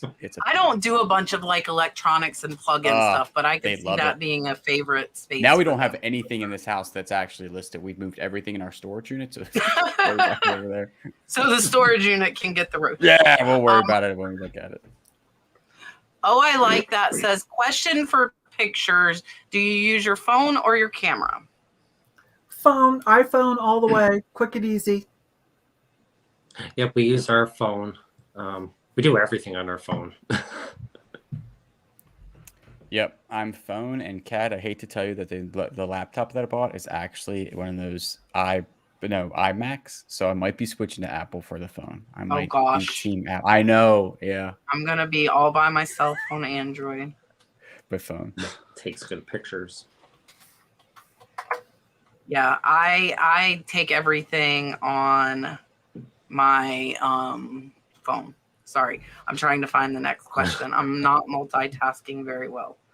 I'm scrolling. Scrolling. Jocelyn's in here. Jocelyn, are you still in here? That was an hour ago. I'm sorry I didn't see it. I don't know if Jocelyn's still in here. I don't think so. But she and Peter dropped by. I missed them. Sorry. Katrina, I don't know if anybody can help her. How do you start selling on Instagram and Pinterest? Do you have to have a Shopify link to the platform? Does anybody know? You don't have to. Some people I'm speaking Instagram. There's a whole Instagram sales community that you could team up with and use their hashtag and network with them and do collabs. There on Instagram, there's a whole group doing live sales on Instagram. Or just selling static, but I think the live sales are doing better. I looked at it before. What's that Linktree? Oh, I love Linktree. Is that where you could sell stuff too? No, that's you can post. That's where you post all your little things, like your different links. I have no idea because I don't sell on either of those platforms. I can tell you I like YouTube better and probably Whatnot once I get more into it. Yeah, so for me, I would say just post pictures on Instagram, but I don't do it, and I don't do anything with Pinterest at all. Judy wants to know, how do you decide what to do on your YouTube channel? I don't want to do the same thing all the time, but I'm having a hard time figuring out what to do. Well, okay, there's so many niches on YouTube. I personally have 3 channels because I have found that with our niche, with thrifting and reselling, if you try to throw in something else, it might not. Only your hardcore people that love you to death are going to watch. The rest of them are going to wait for you to get back to thrifting or reselling. So you can deviate a little bit. Like I see some people that do live sales and then they also have little crafting sessions. So me personally, I have a couple other channels to be diversified that I'm nurturing with different types of content. So I've never really said that out loud. There's only a few people that know about it. Now everybody knows. Now everybody knows. Secret is out. I would say start with a hobby that you enjoy doing. Yeah, there's a good one. And be knowledgeable about it too. Because if you don't enjoy it, then it's not going to be successful. Yeah, like we enjoy doing the thrifting, really enjoy it, enjoy making the videos, entertaining people. Mm-hmm. It's fun. So Your if you guys' enjoy it, videos let's see. are getting so much better too. I hope that's not mean to say. I got turned on to you last year when you first I mean, showed up. everybody's videos should always be getting. Oh, they're just really getting so. I'm enjoying them so much more. I'm like Thanks. rooting for the Bill Campbell pottery. I know, right? It's gonna happen tomorrow. I would, when it comes to YouTube, because YouTube confuses me to no end. It is very confusing. And so my advice would be, how do I decide? Do what you really like. That is the best. I mean, because you have to do it. This is a marathon to years and years and years. So think about what you think you can do in 5 years and still make content about it. I've seen successful YouTube channels that do diversify. And then, like Yvonne said, I've seen them stray, I mean, just a tad bit, and then you see that video not do so well. So it's very weird how YouTube works. I have no idea how it works, but I know that I really like to thrift. I know that I like to do yard sales and garage sales. That's what mine is now. I actually started another channel because when we would post something slightly different than that, even like camera angles that were different, they would just not do so well. So do what you like, and then just go from there and be genuine about it. Genuine.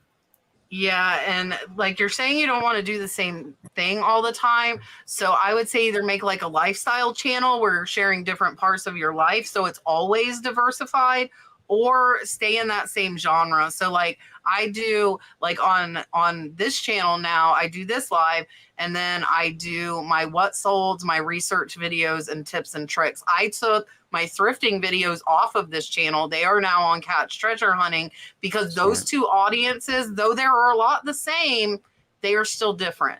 So you will find that with YouTube to grow, YouTube needs to know who to show your videos to. So if you're going out in right field and then you're going in left, they're going to have no clue who to show it to, and it's going to be a lot harder to grow.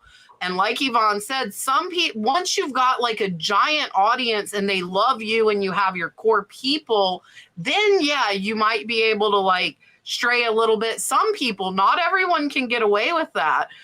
Some people do good at showing like they're decorating with their thrift finds, because that kind of ties in. I don't decorate with my thrift finds, so I would never do that, but I don't know that that would go well on my channel. So I would say I would keep it in the same genre at least, so YouTube knows who to send it out to.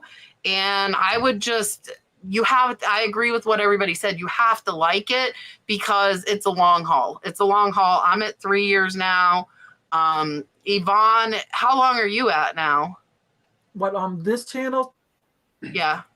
2000, I guess 8 or 9 years. I took a little break, and then when I came back, I was always on other people's panel shows. So I took a break. When I came back, I'm like, I'm going to focus on my own channel. So that was about 3 years ago. But so in 3 years, I went from, by focusing on my own channel, taking everything everybody said, which is true. Kat touched on the algorithm, which is everything as well. I went from 3,500 to, I just crossed over, I'm about to cross over to 21,000. And that's by being consistent, kind of staying in my kind of niche lane, networking with good people. So, and liking what I do. I think it comes across.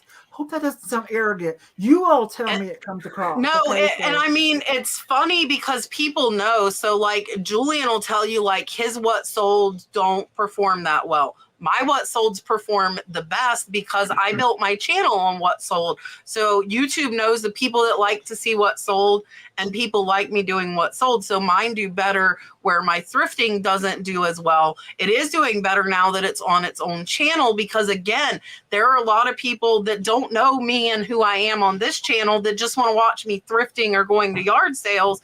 So that's why I split it up. And I said forever I wasn't going to. And then I just gave in, because it's very true. YouTube really needs to know who to push that video out to. And if you're all over the place, they're not going to know who to show your video to. Rose says a buyer claimed that we shipped the wrong item. We told her we would reimburse her as soon as they received a screenshot. She is refusing to send a picture and threatening to leave a bad review. What do you recommend? if we're talking to eBay, first of all, she's already screwed herself if she threatens you with negative feedback. So you're almost golden there. I, at this point, be as professional as you can, and I would probably go ahead and let that escalate to eBay. I think you're going to be good because she's already acted up and done and crossed one of the rules. Yeah, I would say definitely customer service. I think I would want them to send the item back, Right. because you don't know if that's the actual item that they're screenshotting before I give a refund. Maybe if it's a lower profit item, lower value item, I would say go ahead. But if it's valuable, I would want it back. All right. Oh yeah, they've already messed up.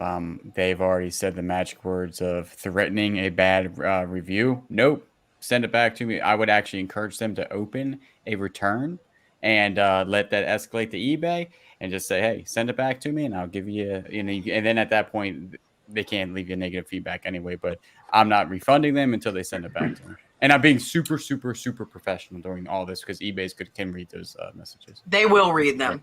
Yeah. So if they threaten and said, if you don't give me a refund, I will leave you negative feedback right there. Like Yvon, everybody said, if they leave one, you will get it removed because that's feedback extortion and it's against eBay policy. I would never reimburse, even if they sent the picture. I agree with Jeremy and Michael. I want them to send me that item back and before they receive a refund. So I would tell them, I'm sorry to hear that. Please open a return, send me the item back, and I'll give you a refund as soon as I receive it. And I would leave it at that. Let them open a case. Let them leave negative feedback. As soon as they do, go to eBay for Business on Facebook. Tell them, look, this buyer threatened me, said wouldn't show me a picture of what they claimed they received, and said they would leave negative feedback if I didn't refund them, and it'll get removed automatically. You'll have no issue getting that negative feedback taken off at all. I bet you they don't even send the item back. That sounds fishy already. I bet you they don't even send it back. Anything. Nancy, John's Instagram is more with an E income, and Richard told me John gifted more memberships in the chat. So thank you again, John. So it is more MOORE income over on Instagram. Definitely give him a follow. John has been around my channel since the beginning and has been gifting memberships like crazy here the past few weeks. So I really appreciate him. And if you guys would give him a follow as well, that would be amazing. Let's see. I'm highlighting Janice again because she posted her stuff. Keep on going, Janet. Keep on going. The hardest part is starting because you're so nervous to start, right? You're so nervous to start. But once you start doing it, then you kind of get in the swing of things. Ignore the spammers. They will eventually go away and just keep pushing through and you'll be good to go. Vintage Thrifter MCM Sifter says, would you list an item that is personalized on the bottom but highly sought after? Yes. Yeah. If it's like a Tiffany, I would. Yeah, Tiffany, even if it's personalized on the top, I'm getting it. Me too. Monogrammed, everything. Yes, I would. Yeah, and I definitely would as well. People, especially if it's like on the bottom, it doesn't really matter. The Tiffany stuff that's personalized, that can get buffed out and they can get it repersonalized. So don't pass up those personalized items if they are in good condition.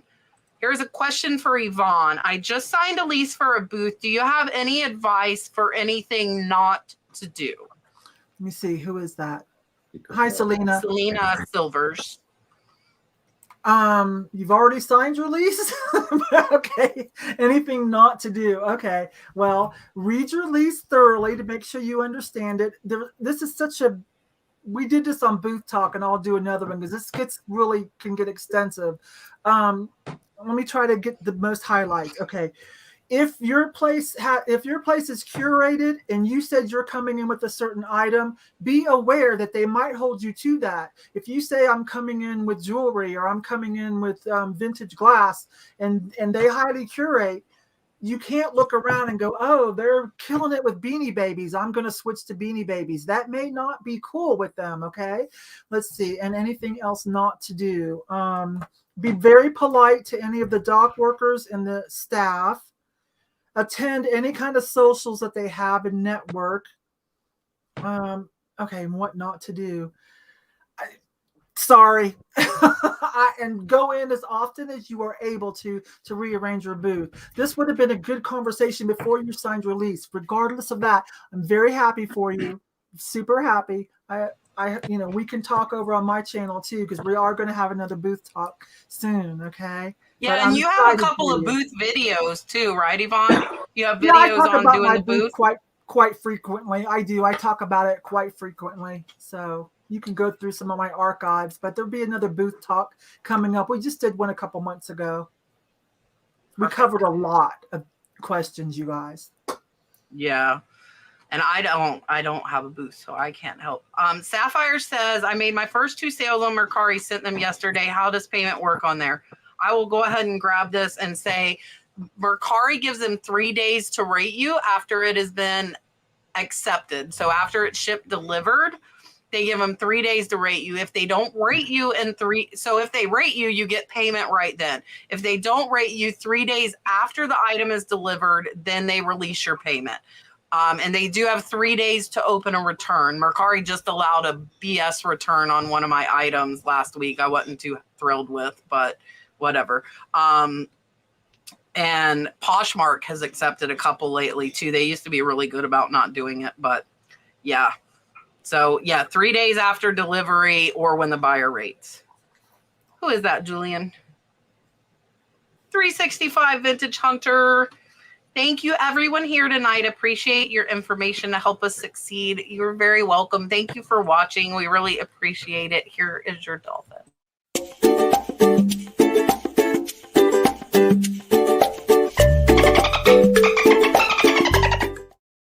It's too much water. You can just hide like I do to cough or run and go potty. It doesn't matter.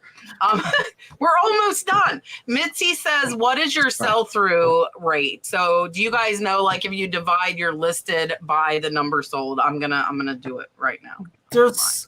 My eBay is so sad right now, like I said earlier, since I've been focusing on live sales on YouTube and added yet another booth. I might sell 1 item a week now over on my eBay. So I don't even know, I never tried figure that out before, but we usually sell like 3 to 5 items a day. Yeah, about that. All right. What are you at, Julian? I bet Julian's beating me. No, I'm at 37%. Julian, I'm at 20. You're almost double me. But I do a lot of long tail items, so I'm at 20%. I have 6144 listed, 1243 sold, 239 on. So the 239 is selling on other platforms. So really, I should add that in and divide it. But yeah. I run 20%, and I'm okay with that because I buy so many lots. I list like the license plates. I list 1,000 at a time, and I know some of them are going to take a long time to sell. I'm happy if I stay, Chris. Thank you. I'm happy if I stay at 20%. So that's where I run. Let me see it. Chris is amazing. $49.99 super chat. I buy Chet. Christopher, thank you so much. I really appreciate you. He is amazing, guys. He is an asset to the community. He is just a great guy. He donated, I think, close to like over $500 for the thrift battle that me and Yvon were in that went to George, who beat me. But I'm okay getting beat by George. I got 50 of it, and you got 100, right? I did. I got 50 of it. Thank you. I did. We did. We made it to the finale 3 years later. So we did very well. We did very well. So I took Yvon out and George took me out and we're all friends. I think that's cool too, though, because we're all friends. We all get along. There were like no hard feelings. It was a fun battle. It was a fun battle. Chris, thanks so much. Here is your dolphin.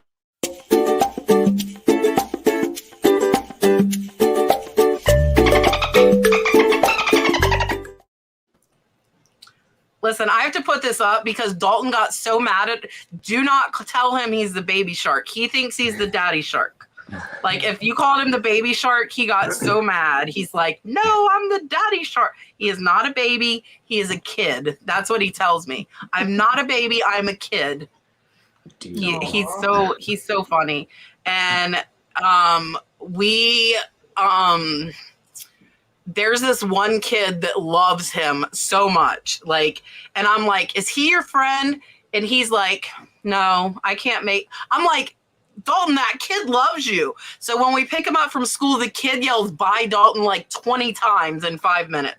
Bye, Dalton. Aww. And so when we went to the trunk or treat last night, that little kid was there. And he's like, "Dalton!" And this kid loves him. And Dalton's like, "Well, he was my friend today." And so today I'm like, "Did you and him play?" He's like, "No." And Dalton, I think, thinks he can only have one friend at school. So he has his one friend that he really likes. And he's like, "I can't." And I'm like, "No, you can have more friends." But this kid, like, absolutely loves him. So we stayed at the park and let Dalton and him play for a while. And I'm like, "Dalton, you need to play with them at school." And so we're trying that, but do not call him a baby shark. Who is sending a $20 super chat? Craftomatic, who is a friend of mine and Yvonne's. She loves us both. She is amazing. Love the Reseller podcast. Great guests tonight. Learning a lot and having fun. Thank you so much. Here is your dolphin.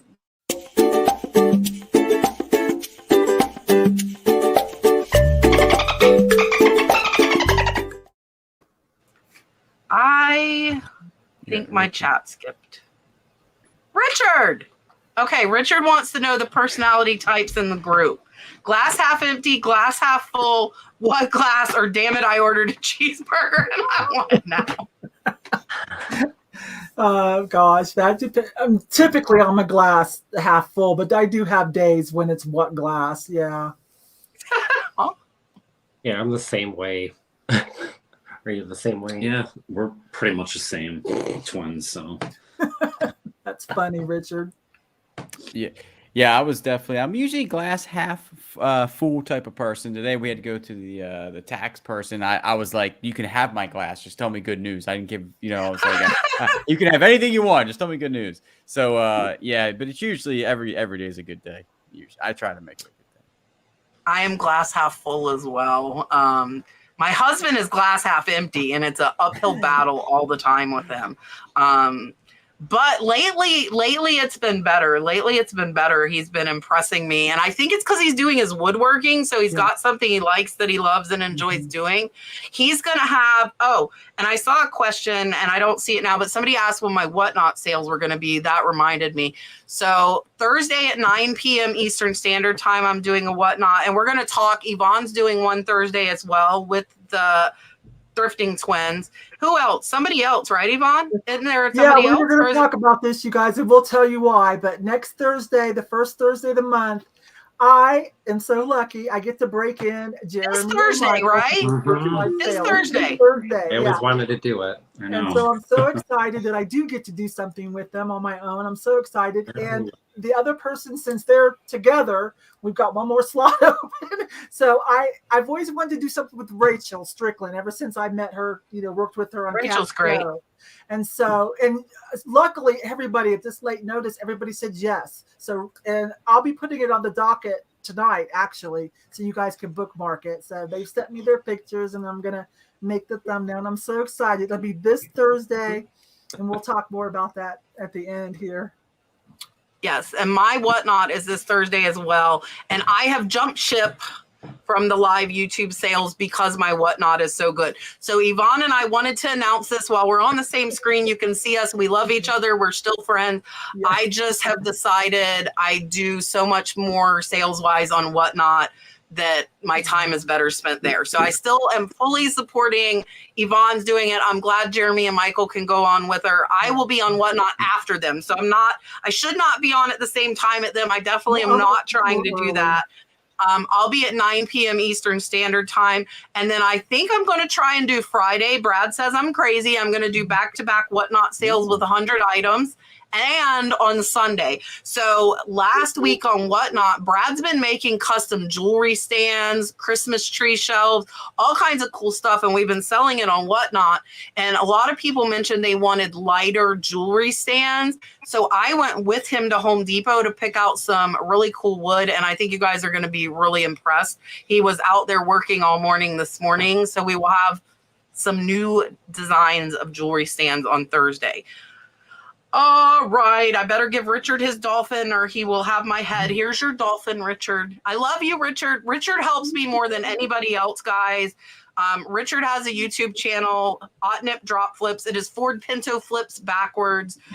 He has been with me since the very beginning and helps me so much. And he's a great guy. So definitely go check out his channel as well. Richard, drop your channel, or if Marsha or Mark, if you could drop Richard's channel, I would appreciate it. Here's your dolphin, Richard.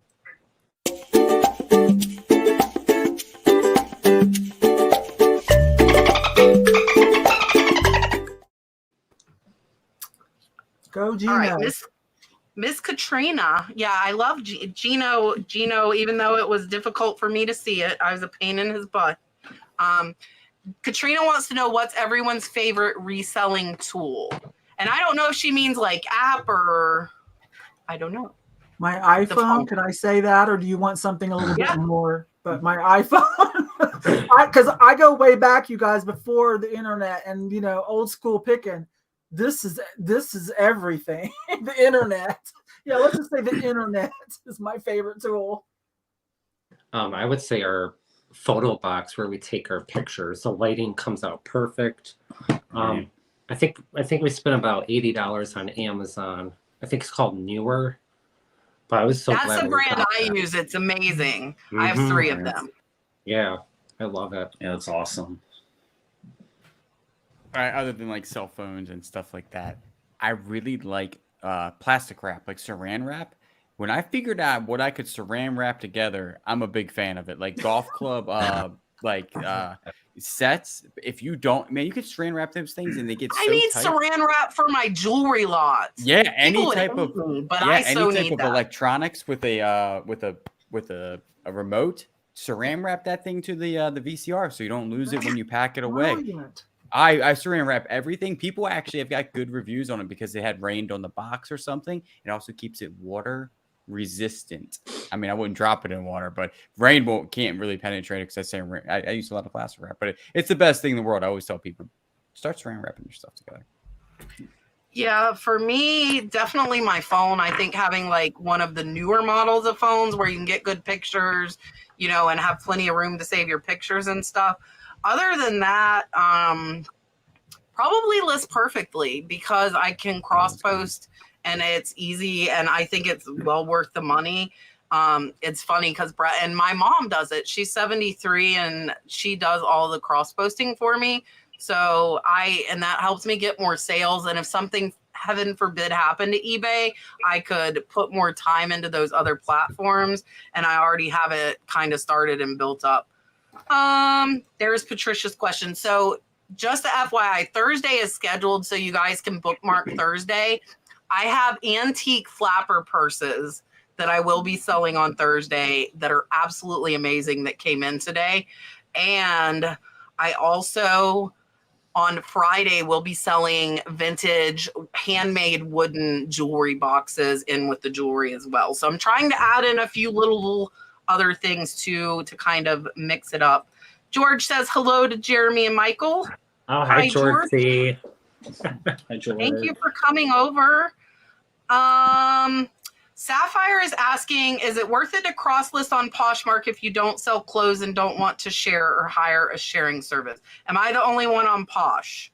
I'm still on Poshmark. I actually just sold something, but I've been letting it die. If I do choose to stay on Poshmark, I'm going to make it exclusively. I'm going to niche it down so hard. I'm a tall girl. I'm going to make it a tall girl. I mean, I'm tall. I'm 5'11" and a half. I'm going to make it a tall girl shop. I am waiting to see with the new ownership. I'm a little uncomfortable. I want to see how that plays out as to whether I'm even going to keep it. But do know you can sell hard goods on Poshmark. You do know that, right? That happened a few years ago. And I can tell you there's another reason to keep an eye on Poshmark with the sale that they just did is I see a lot of the major YouTube / Poshmark sellers, the ones that really promote and are big. I see a lot of them selling over on Whatnot now, bringing huge crowds and selling their clothes on Whatnot instead of their Poshmark. So I'm kind of watching Poshmark to see what goes on. Yeah, and I would say I think it's worth it. Are you guys on Poshmark? Sorry. No, we tried it before. I just couldn't get into the sharing. But we So know I some don't people think that you sell on have to. Poshmark. Like, I don't know if Cece's in here tonight, Fab Flip Lady. She was doing thousands of dollars a month with glass, vintage glass on Poshmark. She wasn't even selling on eBay. So I have a sharing service, so I'm not going to lie about that. I do pay a sharing service, but I sell more non-clothing items than clothing. Let me see if I can pull up my Posh, and I'll actually show you guys like the last stuff that's sold on there, because I'm getting decent sales. So like, look, a little like statue, a bird, a Longaberger, more Longaberger, Marlboro Man, money clip. Look, a $90 picture, framed picture. $165 Harley jacket, so that is clothes. Another Longaberger for $31, Longaberger for $85. It's not clothes. It's not clothes. And I had like 1,600 in Poshmark sales last month, so it's not horrible. I think if you have the right stuff and like rare glass, it will sell anyways because people will find it. You don't have to share to get it to the top if you're the only one that has it. But I have a service, and I'll tell, if you want to email me, I'll tell you what I use.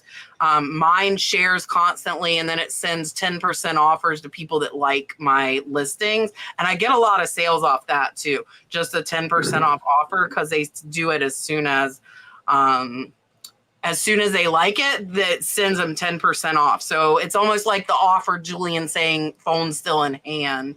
You know, they just looked at my item and I'm sending them an offer. All right, one last question, and then we will do our goodbyes. Everybody can tell everybody what's coming up. Yvon will talk about the live sale for this Thursday, and then we can update you with what we have going on. So last question of the night. One Way Vintage wants to know, does anyone have more than one eBay store, like for a spouse or a child, or for a different niche? I have another eBay store for personal buying, because I don't want to sound negative, but you just never know. For personal buying, sometimes I'll use that to buy something just in case this deal goes sideways, you know, and this is like a crazy person or wants to be mean or something. So I have it for that reason. Or if I just want to buy something incognito, I don't know. Yeah, we just have one store. We share it. We split everything in half. I did think about opening up my own store just to sell clothing. I don't think that's necessary. Yeah. Nope, I only have one store. So I will give you the opinion of someone who had another store. What happened is you can only be signed into one store on your phone, and I would miss notifications that stuff sold, and stuff would get shipped really late, and it was just too hard for me to keep track of. So all of mine goes in one store. I don't think it really matters. I mean, I don't have a niche. I sell everything, but people still buy, and they still will buy lots. They'll search in my store and buy like tons of Harley pens, or like, what did I have the other day? Somebody went and bought a ton of Elvis ornaments. So they're still finding it in my store, even though I have 6,000 items, because eBay has that thing where they're like, oh, you might be interested in, and they'll show them other items in your store that are similar they're looking at. But for me, it ended up like so confusing, items getting shipped out late. I do still have that other name. So heaven forbid anything happen, I do still have that name, but I don't have anything listed and I haven't signed into it in over a year. So let me take this off. Thank you all for being here. Jeremy, Michael, Yvonne, I appreciate you all coming on for sure. I'm going to let everybody tell you what they have going on, and then Julian and myself can tell you as well. And then I will tell you who's coming on next week too. So here is Yvonne. Thanks, you guys. Thank you so much. And Julian and Kat, thanks for having me back on. I always love to come over here. Definitely. So yes, Kat, I knew this was going to happen too. I told her when she went to Whatnot, I'm like, you're going to like it over there, not want to do it on YouTube. And so she did, but you guys, she did give me a notice, but I said, you know what? Let's go ahead and end it this month because I'm going to be on your show and then we can tell everybody and they won't be starting any nasty rumors about us. So yeah, Kat's going to bow out so she can focus on her Whatnot. She's got something really good started over there. I'll probably piggyback off of one of her sales over on Whatnot every once in a while, but I do love my YouTube sales. So for this Thursday, we're still going to have the first Thursday of the month. And Jeremy and Michael are coming over, and then Rachel Strickland. And now I'm going to go put it on the docket before midnight tonight. I'm going to grab something to eat and make a thumbnail. Okay, so it'll be over there. And as for when regular sales that I have, I'm just not sure yet how I'm going to rearrange everything, because I'm also starting a series called the Vintage Social Club. So you can watch out for that too. Thank you so much, everyone. Here's Jeremy and Michael. All right. Well, thank you, Kat and Julian and Yvonne, for having us. Yes, thank you. So excited when I saw Kat's message on Instagram. We're on vacation when I saw that. Tomorrow we will be having a Goodwill video coming out at 4 p.m. where we found some pottery. And then we're going to be on Yvonne's live sale. Yep. And that'll be our first YouTube sale, right? Yep, first live YouTube sale. So it should be fun. And thank you, everybody, for watching. Mm-hmm. Yeah, and definitely check everybody out. Their links are down in the description. Julian, every other day, anything else going on? Are you ready to share your second channel with the world yet or not yet? I did, and then we changed some stuff. So right now, still every other day on the big channel, and then we're going to work on that other stuff. Probably pretty soon. So not yet. No, it's difficult, right? I mean, every other day is still hurting me on the big channel. Yeah, so I have went down to 2 videos a week on this channel. I have omitted my Wednesday video, and it is such a relief. I will not lie. I have nothing to do during the week except for focus on what I'm doing. I will have a video out. I'm doing videos Monday and Friday now on this channel. Saturday is my video on my second channel, Cat's Treasure Hunting. It's actually my third channel because Dalton has a channel, but I haven't made a video on that in a while. And I will be on Whatnot Thursday night. My plans are Thursday, Friday, Sunday because I'm crazy. A lot of people have asked. I will be totally honest with you guys. I am making more money on Whatnot than I am on eBay. So my focus is going on Whatnot. I'm going where the money is. And for me, that's where it is. So I will be on Whatnot a lot. We have paid down over half of our debt already from the first month on Whatnot, which I am super excited about. And it feels absolutely wonderful. So if I could match it in November, then the majority of my debt will be gone and we can start focusing on the car, the student loans, and the house. And that will be even more amazing. So I will be on Whatnot Thursday. Tomorrow night, guys, tomorrow night, and it is already scheduled, I will be on Fundamentals and Regina Michelle for Hump Day Hangout. Tomorrow night at 9 p.m. Eastern Standard Time with Derek and Regina. So I'm super excited about that. I'll share that out probably in the morning, but I'll be over there tomorrow night. So I'm excited about that. And I appreciate all of you coming. Next week will be Danny, the niche lady, along with Tiffany over at Thrifting Vegas. which both of those ladies have been on before. And Tiffany has been piggybacking as well as Yvonne. So we're trying to kind of put our shows together where we can send you guys to the other one's sale, kind of help each other out. So I appreciate you all coming. We will see you next Tuesday here and every Tuesday at 8. Thank you again, Jeremy, Michael, and Yvonne. Thank you. Thank Bye, you. everybody. Bye.